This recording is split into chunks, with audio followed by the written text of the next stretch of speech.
Hi, hello, welcome, and welcome to the ITPreneurs ITIL webinar series. My name is Leslie Landry, and I will be your moderator this morning for this session. The goal of this webinar is to help you better understand which path is most suited for you, the ITIL Lifecycle or the Capability path in your quest towards achieving ITIL Expert. The presentation section of the webinar today will be approximately 45 minutes long, with time for questions and answers. We will take some questions throughout the presentation and hopefully have a little bit of time towards the end of the presentation to catch those that we may have missed. A copy of the webinar session will also be provided to you in a recorded link after the session to all the attendees today. If you'd like to ask a question to Julie Moore during the presentation, please go ahead and type the question into the panel area. And I just have to let everyone know up front that the attendees, the functionality is not included in this webinar platform to allow the attendees to see the questions. However, I as the moderator will see them, and then I'll take periodic pauses, and where it's appropriate, read the question. Julie will go ahead and answer it. That way everyone gets a chance to hear it. We'll kind of work like that throughout this presentation. As I said, we should have some time towards the end as well for additional questions if we haven't gotten to them. So hopefully you should all be on mute right now and I'll be able to hear everything. At this time, I'd like to go ahead and introduce our speaker this morning, Julie Moore. Julie is the Principal Research Analyst and Author at BlueprintAudits.com. For over 15 years, she has been passionate about service and support management, providing insight and leadership to transform organizations into best practice, customer-focused environments. She has guided many organizations in the arenas of ITSM and IT governance. Julie is an expert instructor in multiple industry frameworks, including ITSM and COBIT, and is a certified help desk instructor and certified ITIL expert. And I'm going to go ahead and hand over the controls to Julie, and she'll start the presentation. Thanks for your attendance, everyone. And Julie, you should have control.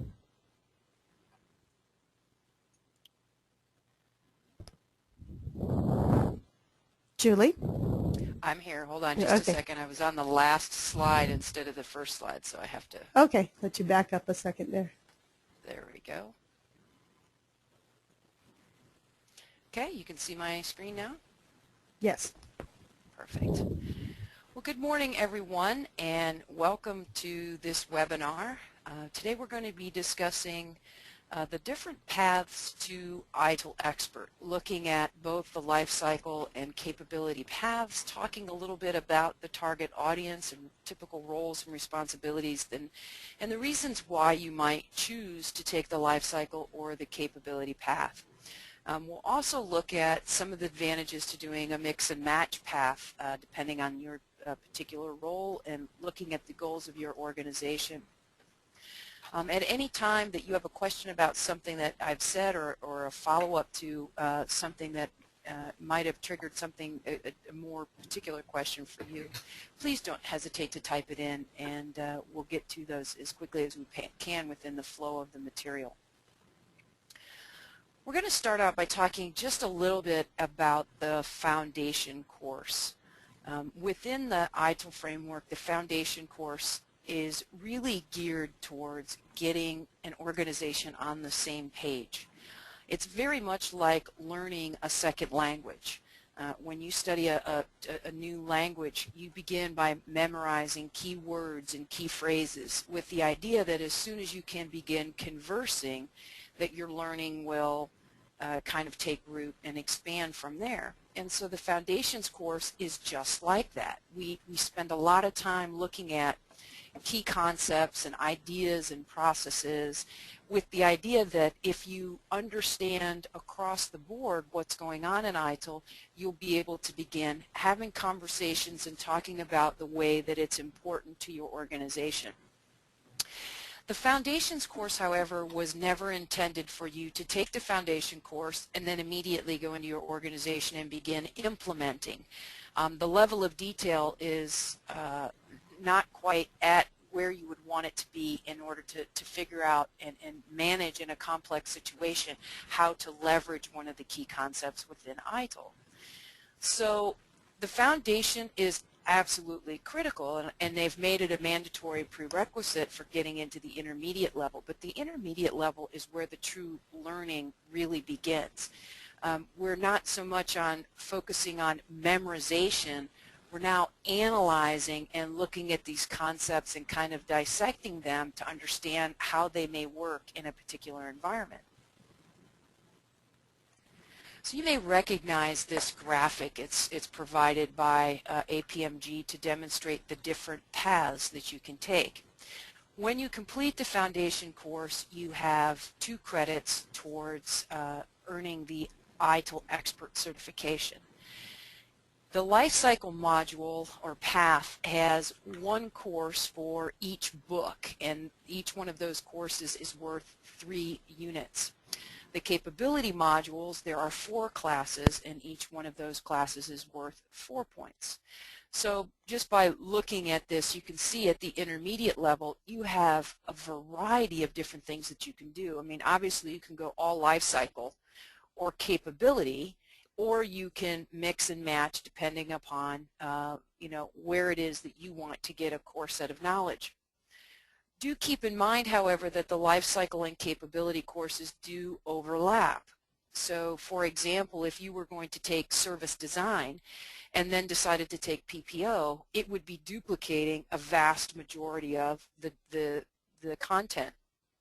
So that's not really a good reflection of studying across the life cycle, which is going to be extremely important that you have a very well-rounded base before going into the managing across the life cycle. If there is an area that you haven't covered prior to taking the Malc class, you will get yourself into quite a bit of trouble, because this is a more difficult course. It's kind of, at the intermediate level you dissect it into its bits, and now you're putting it all back together again when you hit Malc. So if you're missing one of those areas, it's kind of like having a 3-legged table. It's not going to balance very well. So you really want to have a well-rounded set of core knowledge that you feel very confident in prior to going into managing across the life cycle. I think the pass rates right now for Malc are around, I don't know, 50 to 60%. I'm not sure, but it's definitely a more difficult class to pass.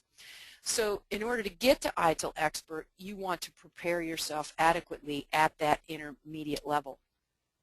You need 22 credits to make it up to ITIL Expert. So you can see by mixing and matching or going all life cycle or all capability, you will reach managing across the life cycle with at least 17 points. You take the managing, and now you're at ITIL Expert. So that kind of gives you an idea of the point totals that go into the different courses that are available to you and how you get to the ITIL Expert level. Now I'd like to talk a little bit about the differences between the life cycle and capability stream. So the life cycle, again, you get 5 individual certifications, each one based on a particular phase of the life cycle. Candidates taking the life cycle stream are going to be focusing much more on the service life cycle itself. How do the different phases create value? You still look at the use of processes and practice elements, but we don't cover them in as great of detail as we do in the capability stream. But what we do cover in the life cycle, in addition to the process and practice, is policy, organization, structure, all of the key practices that go into making the phase of the life cycle successful. So if you in your organization have a job title like Director of Operations or Director of Transition or something along those lines, you're looking at a phase of the life cycle. It might make sense for you to take the life cycle stream so you can see what makes the phase of the life cycle successful and how that phase can best interact with the different phases. So if I were, in my example, the Director of Operations, I could take service operations, get a really good understanding about how to make service operations successful in my environment, and then I might want to take service transition so I can see what's happening right before a service comes into the live environment and begin to work in building the bridges to enable the transition to work more successfully with operation. So that's kind of the view of the life cycle. the capability for certifications, but they're centered around clusters of processes. So if I'm, let's say, an incident process manager, I own the incident management process, I'm the owner, I might want to know incident, but also how incident relates to problem and how the two of these work together to be successful. And oh, by the way, how am I going to manage service requests and, you know, access management?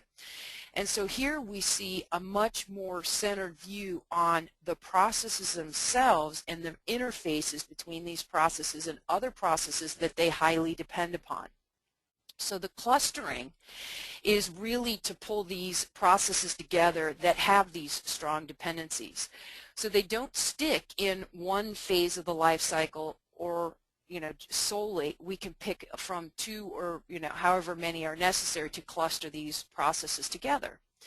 So OSA, for example, covers all the processes in service operation, but it also looks at some of the components within continual service improvement and how we leverage CSI in operation in order to gather all the information we need to make solid decisions on where to improve what we do within IT.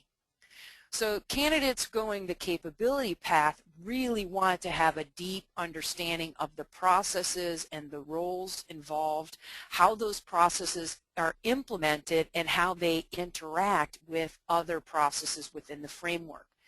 So you can immediately see a different level of analysis that's going to be going into these courses. One is much more strategic, the life cycle stream. The capability is much more what I would consider tactical or operational. You're going to be much more hands-on with the day-to-day running of the IT environment. Both paths, but however, lead to managing across the life cycle. And here's where I think as an instructor I see the greatest learning occurring in students. It's one thing to go and look at an isolated set of content and, you know, study it and pick it apart and begin to adopt the principles.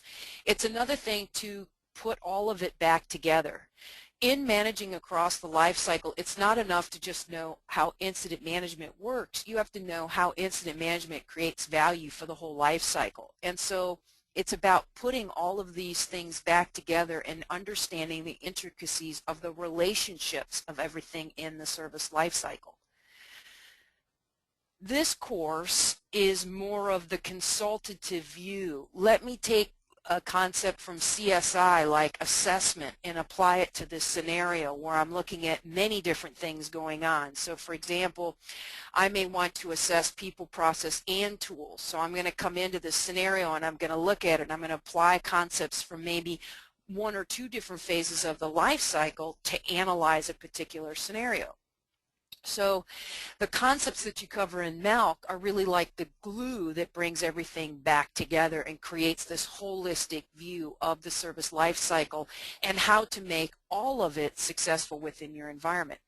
So this is really where I see students, once they successfully pass this course, have learned a lot and can go out and feel very confident about their abilities to go and implement or to modify an existing implementation in order to get the success of leveraging the ITIL concepts within their environment. All right, so let's take a look a little bit more about the life cycle stream. I can tell you I learned a lot from taking some of the courses in the life cycle stream. By the way, I have successfully passed the exam for all the classes at the intermediate level. So as an instructor, I felt it was a valuable experience for me to get to know each domain of knowledge and pass the exam for each domain instead of bridging over. The bridge course, for the most part, is kind of the gap between V2 and V3.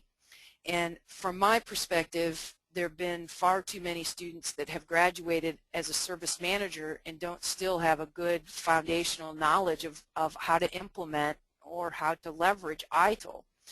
So to bridge over, you're bridging off of something that may not be secure footing. The other thing is that even if you did do really well in your manager course, You may have taken it 5 years ago. Do you truly remember the content in the books, or have you been applying it and kind of modified it since that course?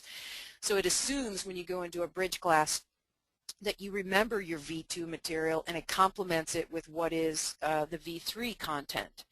And so in my mind, that wasn't going to give me an accurate assessment. There's a lot of subtle differences in the content between V2 and V3 that may not have made the major upgrade type list that I wanted to know about as an individual, and felt that that was very core to feeling confident in my knowledge within the V3 realm. So I can speak to all of the classes at the intermediate level and the value that they bring. And I can be real honest with you and tell you, even though Service Strategy is a very difficult book to get through, it by far and above any of the other books was the most powerful learning experience for me as an individual, because it's something that was, in my opinion, missing from version 2, and we didn't really do a good job. We talked about aligning ourselves with the business a lot, but we didn't talk about how to really make IT a strategic asset of the business. And so this positioning at a strategy level of what an IT organization should be was, it was like kind of a light bulb going on. So each one of these courses kind of looks at how to make service strategy successful, how to make service design successful. If you don't have service design in your organization today and you want to go into implementing service design, it just depends on the approach that you want to take. If you want to understand holistically what goes into design to make it successful, and you're going to be managing it, the whole kit and caboodle, so change management and release and knowledge, you have all these process owners reporting to you, then it makes sense to take transition. If you're in design and you have people doing availability, capacity, continuity, security, and all of those, you may want to take the design class, because that will help you to not just understand what's going on in the individual processes, but how to make them all work together and be much more successful. So each one of these courses is going to be shorter than your capability course, but they're much more focused on understanding the holistic view of that stage of the service lifecycle. You'll also look at the role of technology as it relates to that phase of the lifecycle. You'll look at organizational structures. You'll look at implementation. You'll also look at policy as it relates to that phase of the life cycle. And some of those things are not necessarily holistically in the capability. We might touch upon some of them, like, for example, tools, but we don't look at how that fits holistically into that phase of the life cycle. So the typical people that would feel really good into this role are managers of the phases of the life cycle.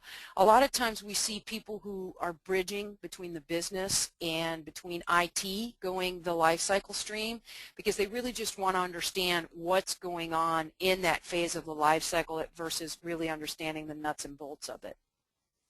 Okay, so that's the life cycle. Let's take a look at the capability. Now we see this mapping and combining of processes, much like we saw in the V2 realm when we did the clustering of processes within V2. So we have 4 certifications that are very much focused on a cluster of processes and activities that may or may not be in one or more phases of the life cycle. Probably the most popular course that I've taught in the capability path has been the first one listed here, which is Service Offerings and Agreements. Now notice here we have some coming from strategy and some from design.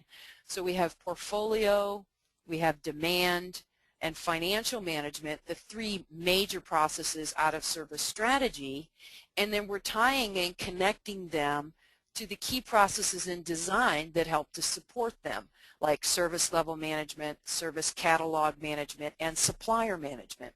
And so this is a really great course for positioning the IT organization to be much more centered on delivering value to the customer. So not only do we understand from a strategic view how to position ourselves, but then the key processes in design that are focused on maintaining that relationship with the business are all in one class.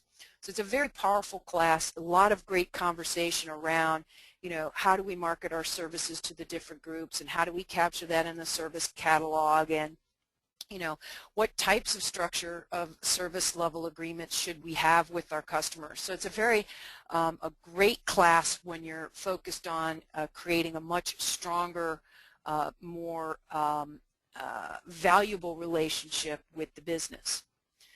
Now, release, control, and validate, for the most part, is centered in transition, with the exception of a process that you're going to take from operation, which is request fulfillment.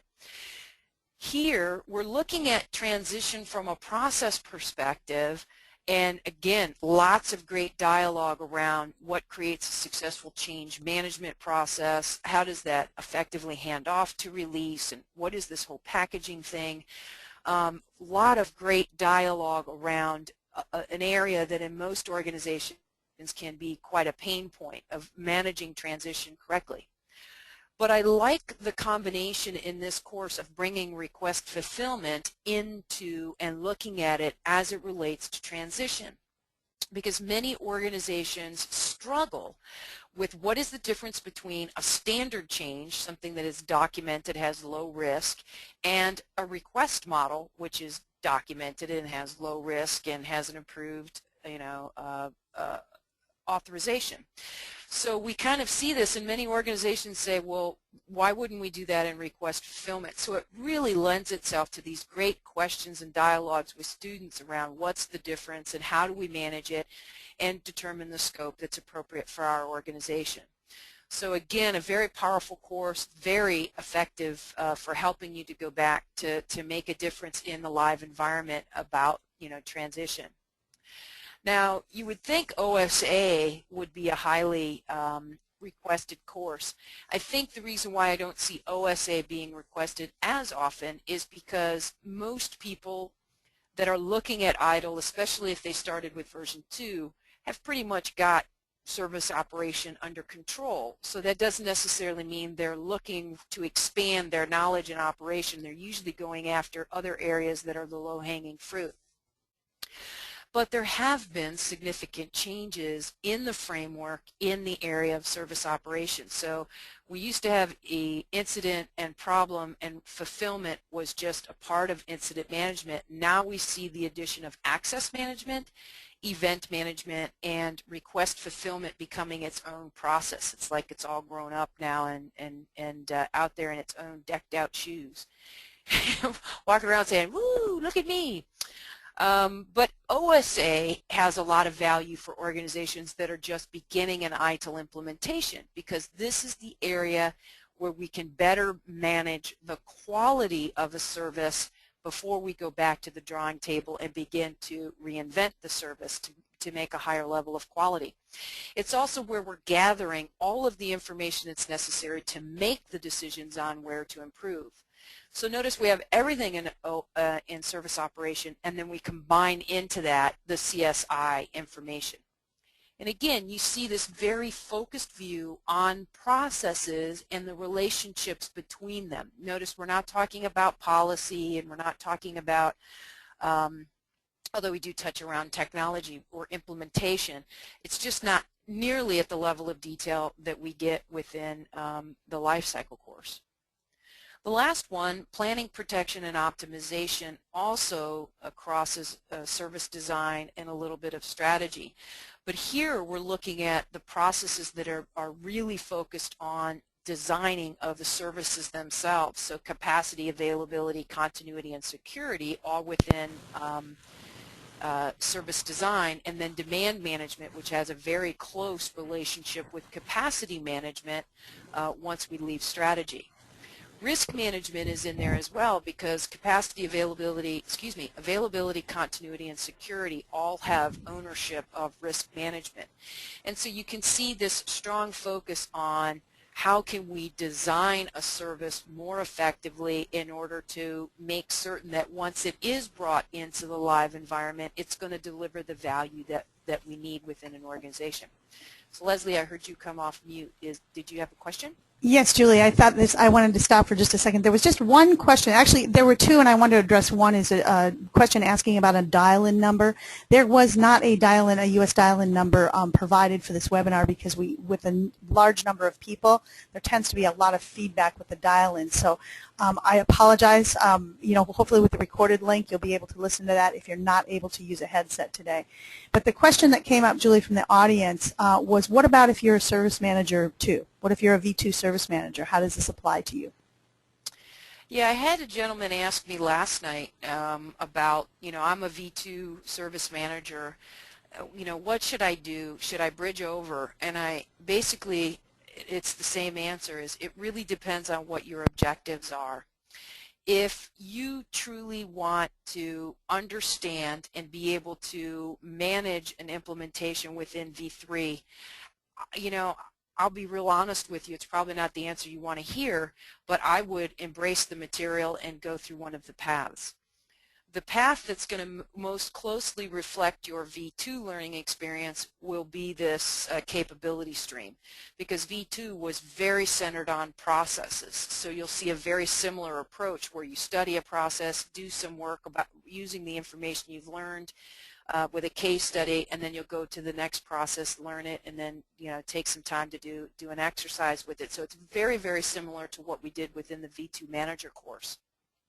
But if you still feel pretty centered on your knowledge within those processes, it might make more sense to go through the life cycle stream as your kind of gap between V2 and V3, where you're really looking at the life cycle approach and not necessarily focused in on the processes. Having said that, there are a lot more new processes within V3, and a lot of them have changed dramatically. For example, problem management, a lot of the issues that we faced with error control and problem control are now gone. Those two steps are no longer in the problem management process. So you need to know the differences between those. But I would ask you to think about what you want to do with this knowledge. If you're going to be making or providing guidance to your organization about how to now move into the V3 realm, I wouldn't even touch the bridge course. The bridge course basically allows you to have the certification, doesn't necessarily confirm, in my opinion, whether or not you know the content. And so if I were in your position, I would be begging for money to go and probably take the capability path.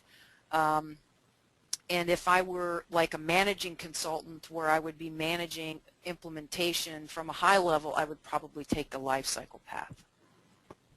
Thanks, Julie. I've got one more that came up here if you want to take this one here. Sure. The question is, Julie, are these individual certifications, and how are they different from the ones such as a foundation, practitioner, or expert? So these are separate certifications, and in fact, as some of the students have been working towards expert, I'll notice how they begin to append the different letters on the back end of their name. So yes, they are separate certifications. You can be certified within a particular realm of the framework. So they're very much like the practitioner ones, where in V2 where you got certified in iPad, or which was, I forgot what the letters stood for, but was release and control was one of them, and I think that was IPRC, which stood for some ITIL practitioner and release and control. So they're very similar, the capability, to those practitioner type certifications. The life cycle give you the same type of certification, but you're in that phase of the life cycle. So just a slightly different domain of knowledge that you cover. But yes, they are individual certifications that show how you're tracking towards the overall ITIL Expert certification. Now, did I answer that full question? if the person who asked the question wants to type in yes or no, and if you have a follow-up question, you can type that in, and I'll read it to Julie. Julie, I've got one more that came up here that's an interesting question. If you don't mind, we'll take this, and then I'll let you get back through the presentation. The question is, I don't see, and it was asked by Wendy, I believe it's, yeah, Wendy Rao. I don't see risk management explicitly called out in the service life cycle. Why is it listed as a process in the PPO certification? It's not necessarily an individual process. It is part of availability, continuity, and security. So in each one of those particular processes, there is a component of risk management, and it makes perfect sense. I can plan for a level of availability to be designed into a service, but if I don't pay attention to the threats and vulnerabilities of the assets as part of that service, then it's likely that my plans will not work very successfully. So hand in hand with designing for the appropriate level of availability is to pay attention to potential risk. Continuity is clearly a direct relationship between planning in the event of a disaster and risk management, because here we're looking for countermeasures that will mitigate a potential disaster from happening in the first place. What kind of things can we do to shore up our infrastructure, our our backup plan, our power, anything that we need to shore up so that if a disaster occurs, it doesn't create as great of an impact. But also, in the event that it does create an impact, how do we manage that in order to best support the business? And so there's a very large component of understanding risk as it relates to continuity. And anybody that's ever been involved in security knows that your main focus here is on risk associated with our informational assets in our organization. So the confidentiality, integrity, and availability of that data, as well as the authentication of transactions. So the three of these combine own risk management. And so in that regard, as we're talking about planning and protection, we need to highlight how risk management is a very important part of the planning for a service design, and this is where it's owned in the life cycle. So it made sense to kind of focus in on risk management as being part of that overall protection of the services that we create. Great, thank you. I've got more questions, but why don't you continue on, and then we'll find another place to take a break. Go ahead with the questions. Okay. Okay, the next one here is ITIL v3 a viable option for a small company that outsources most of its services, data center, help desk, etc.? The question was asked by Alex Lamar. Alex, absolutely. In the case where you are outsourcing most of your services to vendors, I would probably focus in on the life cycle path. So knowing how to manage complex situations that you're putting, because every time you, build a new relationship with a new vendor, now you're looking at how do you structure that relationship so that all of these work together to serve your customers. And so, the life cycle path is a great place to start to understand how to leverage vendors more successfully, but also gives you the information to know what to look for in your vendors so that you can be confident that the vendors that you're choosing also are managing their services at an appropriate level so that you can manage risk, get to the services that you're providing to your customer. Having said that, I would most definitely want to take SOA. SOA very much focuses in on supplier management and service level management and the core understanding of how to set up the successful contracts, how to manage them for value throughout the life cycle, and also your responsibility as the company that is hiring all these vendors to get the vendors to work well together, because all too often we see that especially when you're multi-sourcing in your environment, that a lot of times the accountability can be pushed from one vendor to the other, and there's no agreements between these vendors as it relates to value for you. So without a doubt, the level of knowledge of how to manage that type of an environment would help you tremendously from an ITIL perspective to know more about that. If I were going to pick one class, it would be SOA. Without a doubt, and I've been working with a large group of students that are focused in on, they own these customer relationships, and SOA was just a hugely valuable course in that situation. So definitely helpful. ITIL is applicable to any size organization. I only have four employees, but I have a service portfolio now because I'm stretched and I don't know how to allocate my time to the projects that are going to be the most successful. So having a way to validate which projects to go after is a very important part of making certain that I'm optimally using my resources, which the main one happens to be me.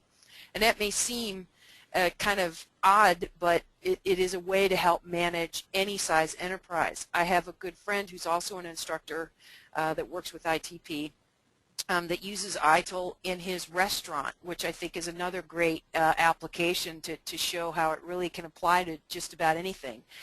So the key here is that a small to medium enterprise is not going to implement ITIL soup to nuts. Neither is a big company. It's a very expensive endeavor.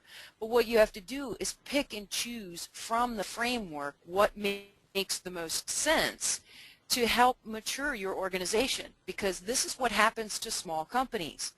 Eventually, they begin to grow or they perish. If you grow, if you don't have processes in place, your solutions are not scalable, and you'll get to this point where everything will be ad hoc and it'll start falling apart.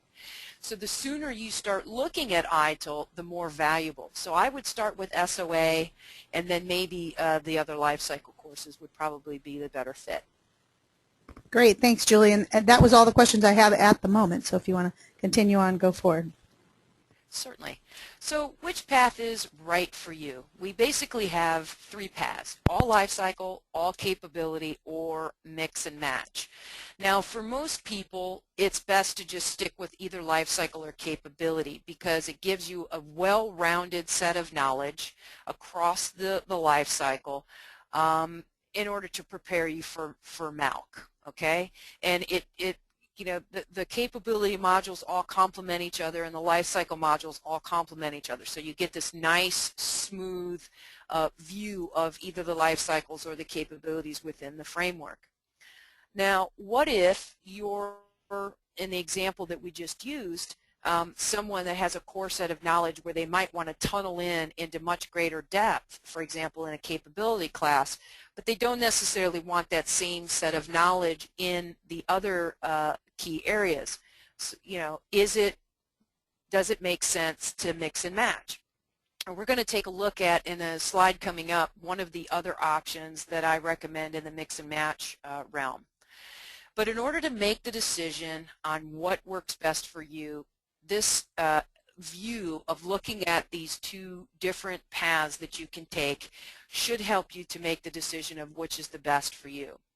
The life cycle modules are very focused on the management of the life cycle. Capability is about building proficiency in the capabilities in that life cycle. So in this case, the processes and key concepts. In the life cycle realm, we're very much focused on the implementation of the processes across the life cycle, much more of a strategic view. I would consider this more like program management, where you've got a lot of different projects going on at the same time, and you're successfully managing the whole transition of something into the environment. Capability is much more focused on, I'm a practitioner, I'm going to own this process, and I need to mature my capabilities in how to make that specific area of the framework much more successful. Lifecycle modules really are looking at people that have experience in managing change across functional silos or across the organization from the business into IT, much more, again, this strategic positioning.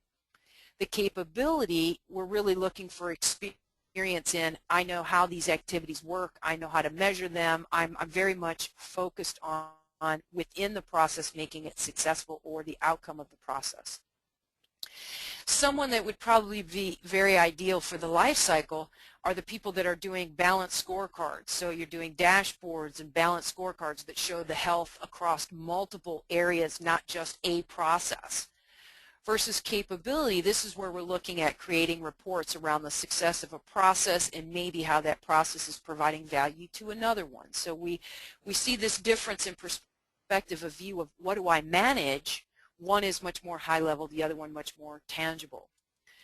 Also, from a life cycle perspective, we see this as being the person that's going to define the improvement opportunities and prioritize those. So, you know, I might be collecting all the things that the group brings to me as an opportunity to improve. I have to define what those are and prioritize them and pick the one that makes the most sense for me to apply all those resources towards, because we know we have limited resources and funding. The capability, these are the people that manage those improvements. So they're actually doing the physical work of implementing some sort of a change within the environment. So the last two are really the generic descriptions. Well, the life cycle works on the processes, capability works in the process. Life cycle covers an entire life cycle stage. Capability is going to cross multiple stages with a focus on the detailed objectives and measurements that go on within the processes within that phase of the life cycle.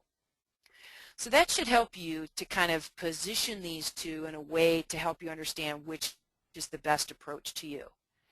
Now, if you're telling yourself, you came off of mute. Go ahead, dear. I've got a couple more here that are timely with what you just went through here, I think. And the first one, I've got two from the same person. It looks like from Matt Notins. The first one, Matt, bring it. Bring it on, Matt. Here's the first one. Can we self-study the 5 core OGC books and complete the life cycle stream, or do I need to attend a classroom training? I believe that the only people that can self-study are people that are instructors that are already been teaching the V2 realm. And I would verify that, Julie. That is correct. Yeah, the only people that can do that have had to have been approved instructors prior to this. For any students, you have to attend an approved course. And then here's the second. Now, just wait before I move on. Okay. Many of the providers have now developed the ability for you to take these virtually. So there are a lot more options available to you that might fit more into your self-study mentality and still provide you that approved curriculum. Thank you for addressing that. That was another question that was asked by someone else that wanted to know if this presentation is going to cover the different ways that ITPreneurs offers, training and different tracks such as virtual versus classroom delivery. And the answer is not within this presentation. However, when we get to the end of this, you'll see there's some contact information. I'd be happy to give you my email. You can contact me directly, and I can give you all the information you want on the various, delivery methods for taking these types of courses. So when we get to the end of that, I'll be happy to include that information. Yeah, there's been a lot of drivers in the industry, and obviously cost is one of the major factors for many organizations. Training dollars are one thing, but getting the travel has been something different. So many of the providers have developed offerings that are blended learning models or e-learning models to help get you through this at a lower cost point. Great, thanks. So here's the second question I have here from Matt, and it looks like it's Matt Notaris. Hopefully I'm pronouncing that correctly. If ultimately you intend to go for an ITIL Master certification, which of the 2 paths would you take? So I have not been one of the chosen ones to go through the beta of the master's program, but from what I hear, it's even more difficult than anything we ever did within the V2 Manager course. And to be honest with you, when I took the V2 Manager course, I didn't do any of the practitioners. I went straight from foundations to the manager's course. And I can tell you at the end of the 3 weeks, I was a completely different human being. I mean, the way in which I learned the group dynamics of the classroom and everything created a very powerful learning experience where I wasn't just learning the material, I was also learning from my fellow students. So when choosing, to be honest with you, both domains of knowledge are going to be very important to you. Not only do you need to understand the details of what happened in a process, you need to understand how the phase of the life cycle contributes to the value of the life cycle. So in my opinion, the more knowledge you have, the better. but a lot of it depends upon the way in which you take these courses. So if you're doing virtual classes and you don't necessarily get the dialogue that you might want to get in order to learn from your fellow students as you go through the intermediate realm, then I might take the capability just because it's going to focus me much more on the detail, and I'm more likely able to pick up the life cycle material, which is for the most part the policies, the risks and challenges and roles and responsibilities are large sets of bulleted lists that I don't care what instructor you are, you're basically just giving and feeding information to students because it is just, you know, here's the role and here's what they do. It's purely factual type of, there's no discussion about, you know, what this material is telling us. So I think capability would be the right path to go, and then I definitely would want to pay attention to the front matter and the back matter in each one of those books and make certain that I knew and understood the life cycle stage, especially around policy, around implementation and organization of each phase of that life cycle prior to going into, after Malc, going into the, what are we calling it now, what's the top one? I'm having a brain. The master? At the moment. The master. The master. Yeah. Any other questions? Just one here. I've got one more here that is asking, do we have any, and I believe what they're looking for is expiration for each of the certifications. Yeah, so this is not like the PMI where you have to have continuing educational credits. And as far as I know, there is no planned expiration of any of these certifications. So I can still claim that I'm a V2 service manager. It doesn't go away. The effectiveness of that certification in the industry is probably going to be a lot less now that V3 is out. So I think the way that ITIL has kind of, or the OGC has kind of positioned this is as the framework is being modified and enhanced, it makes sense that you need to continue along that certification path to be proficient in the framework, and that there really is no expiration. You just obviously need to be in the V3 realm right now because V2 is history. Okay, and that was the most recent one that popped up. That's all I have at the moment. Thanks. Okay. So just from a high level, the life cycle courses, you'd go strategy, design, transition, operations, CSI, and then Malc. This is the balance across all phases. This is typically the life cycle managers, implementation teams, consultants, key high-level stakeholders within the framework would probably want to choose this path. The capability, we have the clustering across the four domains of knowledge. This is very process-centric, the execution and improvement of those processes. It covers all areas of the service life cycle, but it does not hit CSI as much as I think we probably should have had in these capability blendings. CSI for most people is pretty important because, for example, you probably don't have a clean slate. You probably have some level of maturity of your IT organization today.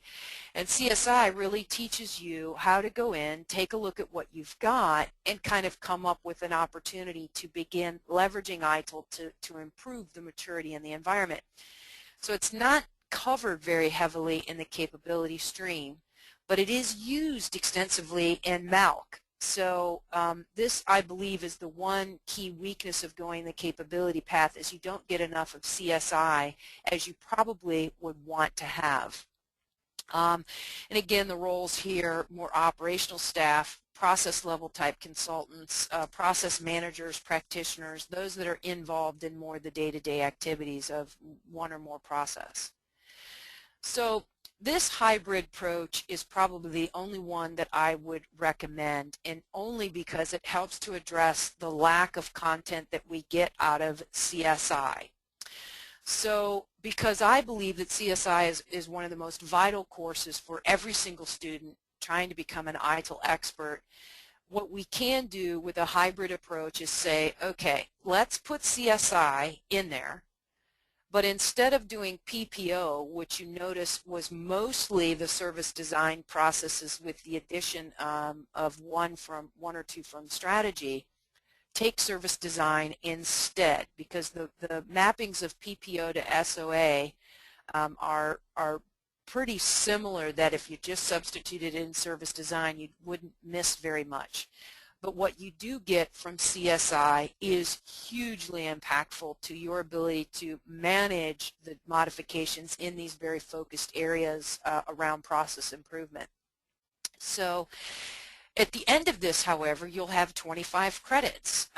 If you go down this path, stick with it. Don't change, because at the point where you go, oh, I have 17 credits, I can go to Malc, the problem is you may not have covered the full service life cycle. So notice we're taking 5 classes at the intermediate plus Malc, very much like you do with the SOA class, but these are the longer classes. So many of them are the 4 to 5 day class courses versus the 3 to 4 that come out of the life cycle one.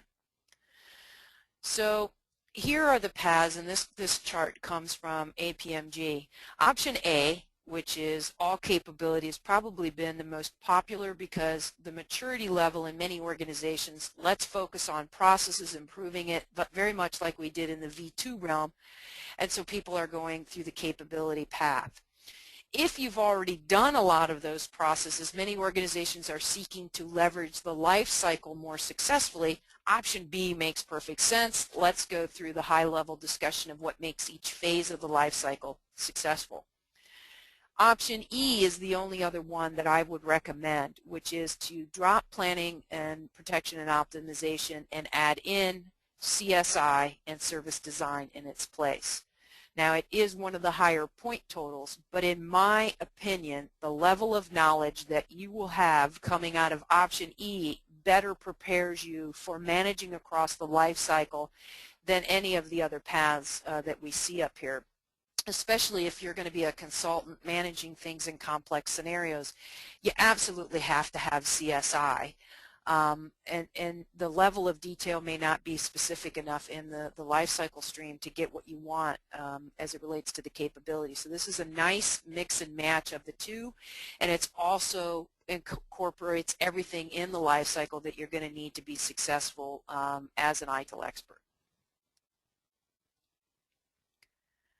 Now, I'm going to just leave that screen up there because that's the end of the presentation, and I just wanted to see if there were any more questions. Yeah, Julie, there are a couple of additional questions here. I'm just scanning through. The first one that was asked was, is V4 coming out soon, and should I wait?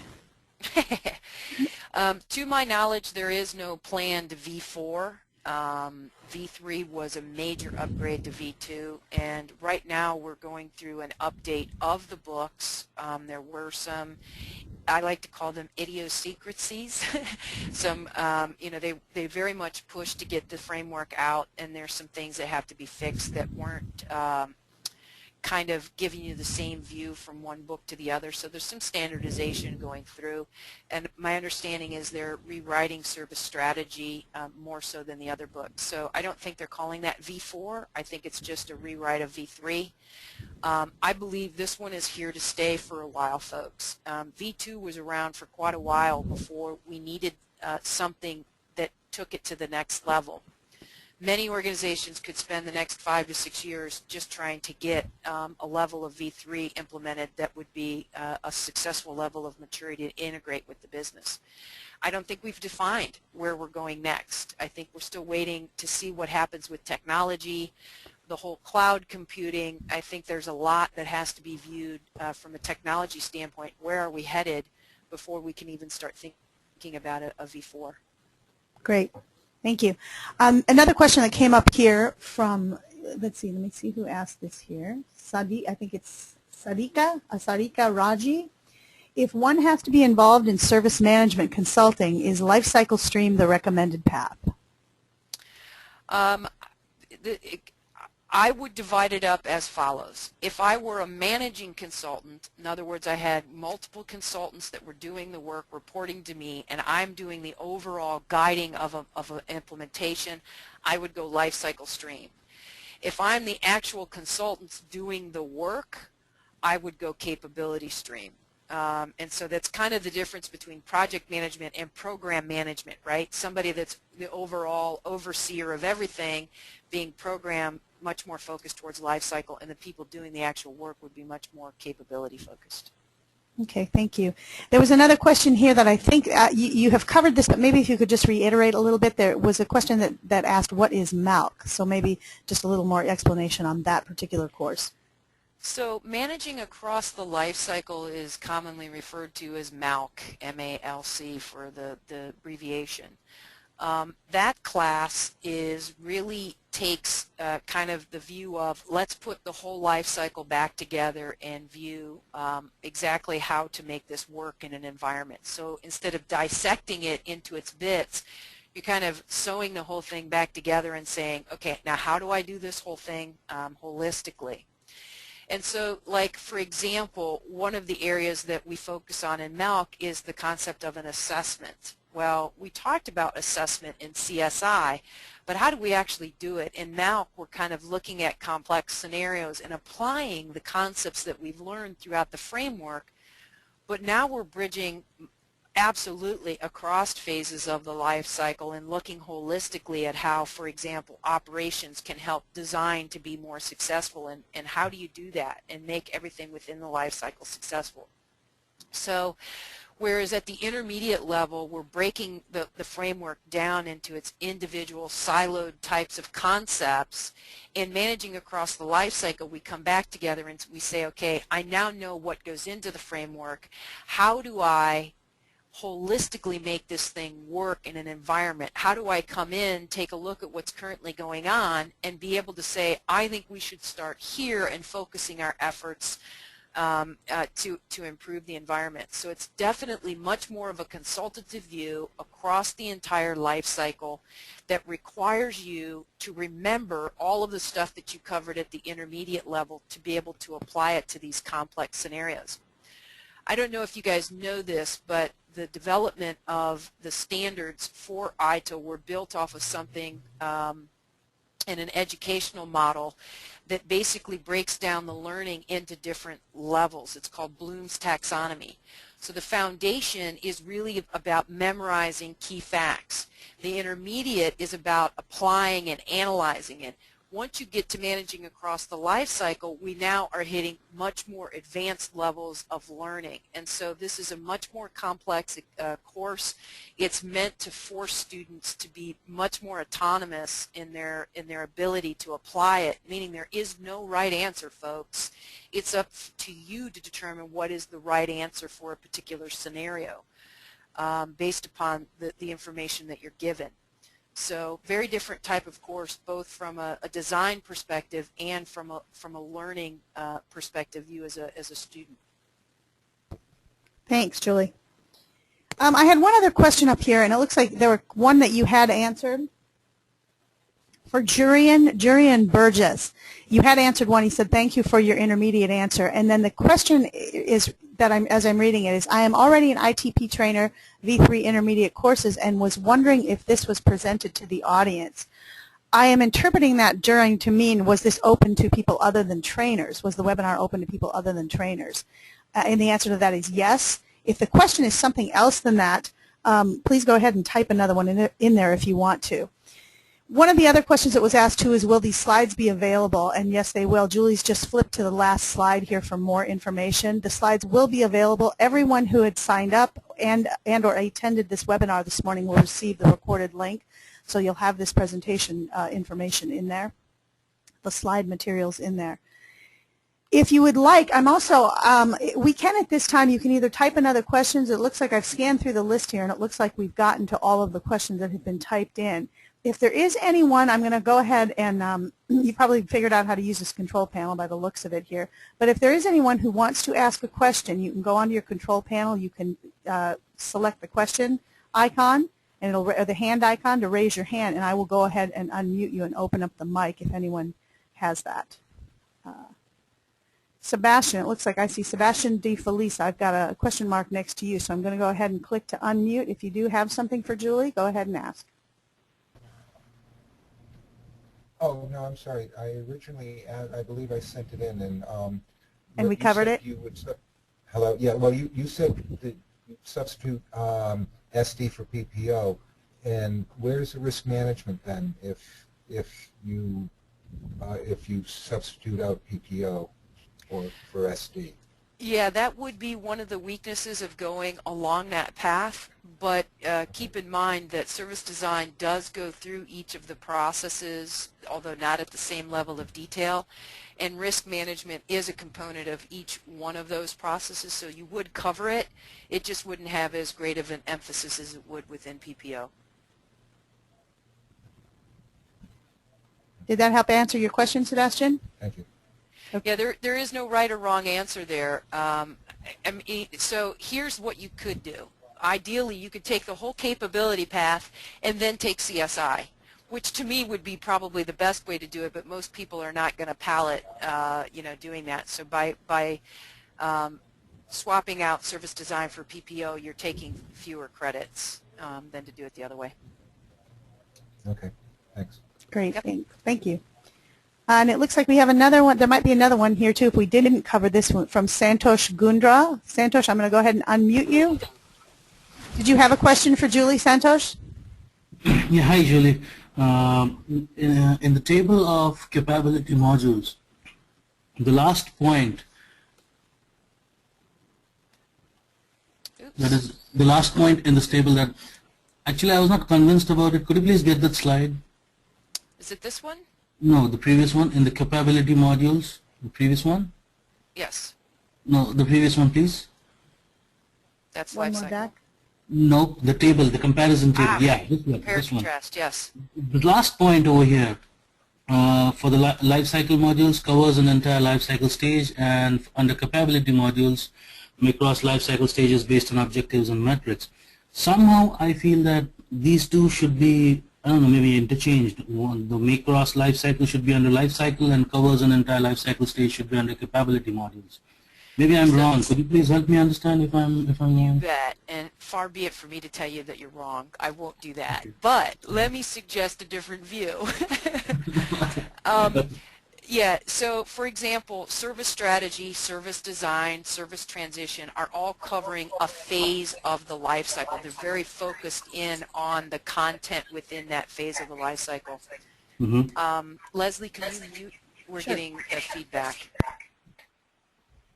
Very good. No, I think you muted the wrong person. I didn't mean you. I meant the person that you unmuted. Okay, hold on here. Give me 1 second. That was... Yeah, I can hear the feedback a little bit, too. So the capability modules in the content themselves absolutely do cross the stages of the life cycle. So for example, PPO has a mixture of strategy as well as design. OSA has operation, service operation, and CSI. So just in the content alone, we restrict ourselves to one is life cycle only and the other one crosses life cycle. And that's what that last line was supposed to represent.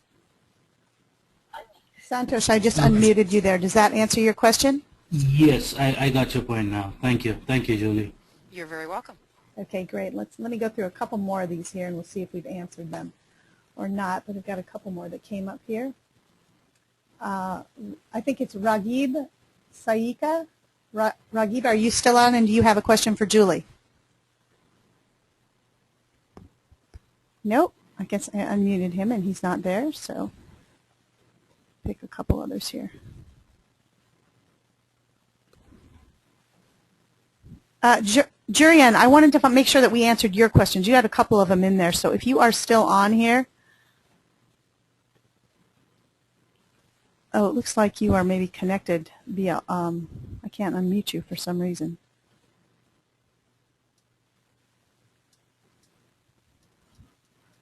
If you want to type that in, Jurian, for some reason I'm unable to unmute you on here.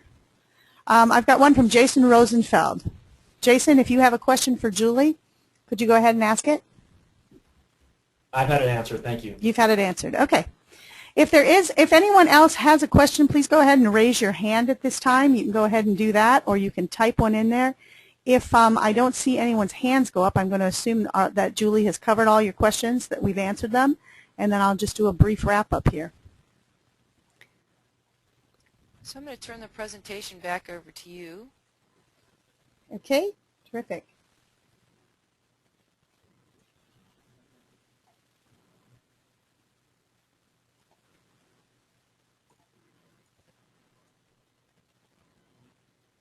And give me just a second here to pop this last screen up.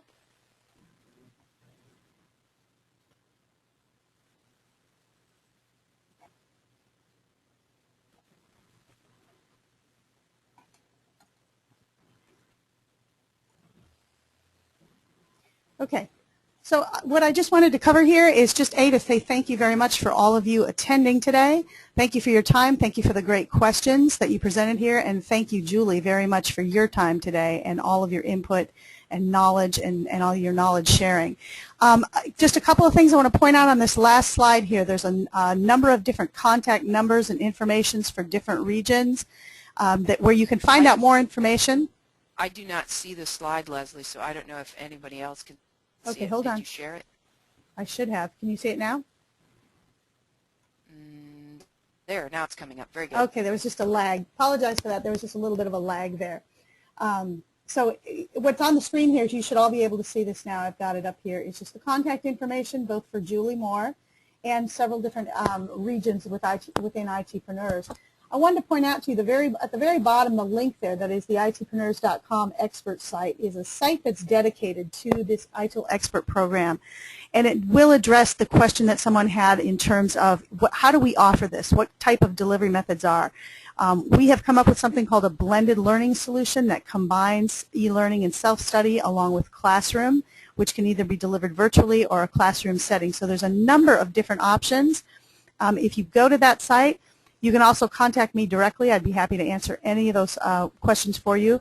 And that email is Leslie, L-E-S-L-I-E, .Landry, L-A-N-D-R-Y, @ITPreneurs.com. So either one of those sources, be happy to answer those questions or send you more information on how, what different delivery methods are available. So again, thank you very much for your attendance. Julie, thank you for your time and appreciate you. Have a great day, everybody.